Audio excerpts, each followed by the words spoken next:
오늘요, 이제 국민의당에서는 발표를 했습니다. 안철수 의원이 인재영입위원장을 직접 맡겠다 그랬거든요. 그러니까 문재인 대표도 인재영입위원장을 겸임하겠다고 했고, 결국 사람 모으는데 가장 정상에 선 지도자급에서 나서겠다는 건데, 연일 배탈이 나고 있다는 것 좀 얘기를 좀 해봤으면 좋겠습니다. 일단, 어저께 저희 채널에서 보도한 겁니다만, 문재인 대표가 김대중 전 대통령의 삼남 김홍걸 씨한테 비례대표를 제안했다. 그런 소식이 나와 있죠. 예, 추석 때 한번 했었어요. 지난해 추석 때 이호 여사를 예방했을 때 한번 네. 제안을 했었습니다. 그 당시에는 네. 이호 여사가 우리 홍걸이는 정치할 사람이 아니다라고 얘기를 했는데 네. 이 탈당 행보가 계속 이어지자 올해 초에도 또다시 이호 여사 측에 김홍걸 씨에 대해서 비례대표를 줄 수도 있다라고 또 제안을 한 겁니다. 네. 또다시 이호 여사는 그거에 거부 의사를 밝혔고요. 네. 그 동교동 있지 않습니까? 동교동에서도 굉장히 불편한 기색을 내비쳤습니다. 네. 김홍걸 씨가 왜 문재인 대표가 김홍걸 씨를 영입을 하려고 하냐. 네. 동교동이 지금 나가려고 하지 않습니까? 네. 동교동계 인사들이 나가려고 하는 입장에서 김홍걸 씨를 볼모로 해서 우리를 못 나가게 하고 있는 것 아니냐라고 굉장히 불편한 기색을 내비쳤습니다. 그런데요, 이제 실버위원회, 지금 화면에 보이신 저 장면인데, 더불어민주당 당 행사에 직접 나왔기 때문에, 김홍걸 씨가 이제 뭐 출마 선언은 안 했지만, 당 업무에 저렇게 관여했다는 점 때문에 한 발쯤은 걸친 걸로 봐야 되는 거 아닌가요? 어떠세요? 그렇게 볼 수 있겠습니다. 만일에 네. 이희호 여사의 뜻이 어떤 네. 그 안철수 신당이 꼭꼭 당신들이 정권 교체의 주체가 돼야 된다. 이렇게 안철수 의원 측에서 배포한 것처럼 네. 그렇게 하는 것은 진심을 왜곡하는 것이다라는 걸 해명할 필요가 있었다면 네. 그것은 김대중 대통령의 그 동교동 측의 공식 대변인격인 이런 재단을 통해서 하든지 어떤 이러한 루트를 통해야지 네. 사실 김홍걸 씨가 느닷없이 그 대통령의 그 자제라는 이유만으로 네. 그렇게 정치적인 부분에 나서서 어떤 뛰어드는 모양새 자체가 좋지 않았을 뿐더러 네. 저런 당의 공식 행사에 나서서 어떤 본인이 마치 정치의 뜻을 갖고 있는 것처럼 네. 이렇게 비춰지는 것은 굉장히 저것은 김대중 대통령도 결코 편하지 않을 그런 뜻이 아닌가 이런 생각이 듭니다. 그런데 이제 더불어민주당의 관점에서 보면, 김홍걸 씨한테 비례대표 줘서 정치에 직접 참여가 되면, 호남 민심으로서는 그 지금의 흐름을 좀 돌릴 수 있는 역할을 할 수 있기 때문에 좀 욕심이 나는 제안 같아요. 문재인 대표나 더불어민주당으로서는 그런 욕심을 낼 수 있죠. 네. 그래서 뭐 지역구가 됐든 뭐 비례대표가 됐든 만일에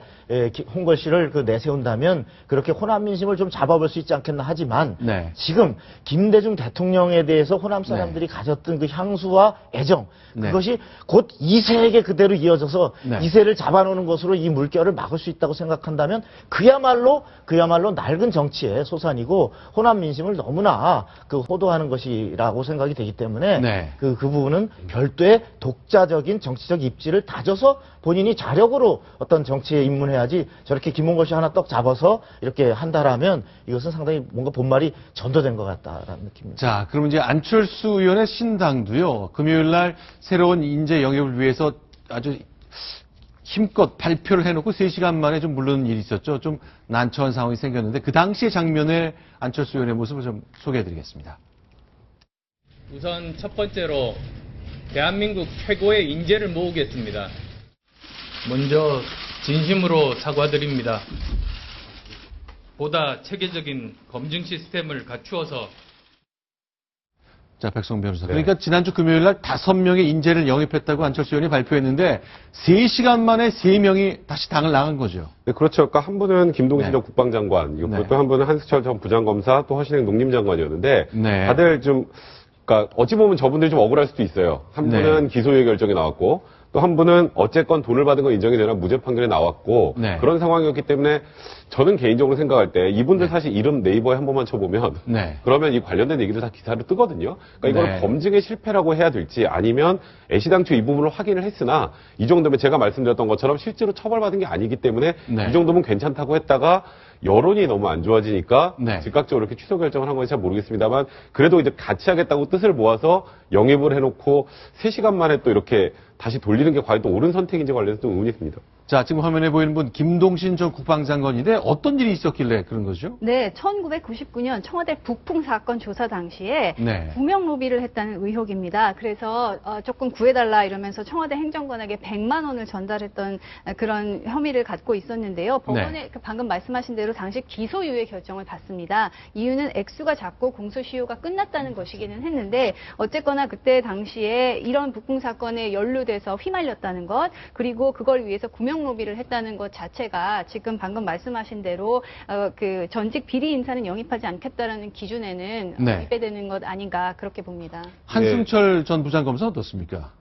네, 한승철 전 부장검사 같은 경우는 창원지검 차장검사로 재직하던 시절에, 그러니까 2009년이었죠. 건설업자로부터 140만 원 상당의 식사와 향응, 그리고 현금 100만 원을 받은 혐의로 지금 불구속 기소가 됐었습니다. 이것은 또 대법원에서 2011년에 무죄 확정 판결을 받았는데요. 당시에는 이제 그 취지가 직무 연관성을 인식하고 있었다고 보기 어렵다라는 내용입니다. 그래서 당시 그 무죄 확정에 대해서는 논란도 좀 있었습니다. 이 스폰서 검사라는 얘기를 받았던 대표적인 법조인 중에 하나였는데 그 직무 연관성이 없다고 받아도 되느냐 해서 이후에 김영란법이 논의가 되는 시초가 네. 됐다는 말도 있습니다. 아, 그러니까 이제 대가성이 없어서 네. 또 100만 원 돈 받은 건 무죄가 됐지만 이제 김영란법이 통과되면 대가성과 무관하게 일단 처벌을 받게 돼 있잖아요. 그렇죠. 이제 김영란법이 시행이 된다면 네. 이 부분도 처벌 대상이 되는 거고요. 네. 그러니까 그런 부분 때문에 비록 무죄 판결은 받았으나 어쨌건 뭐 향응으로 140만 원 정도 제공을 받고 현금 100만 원을 받았다는 사실 자체는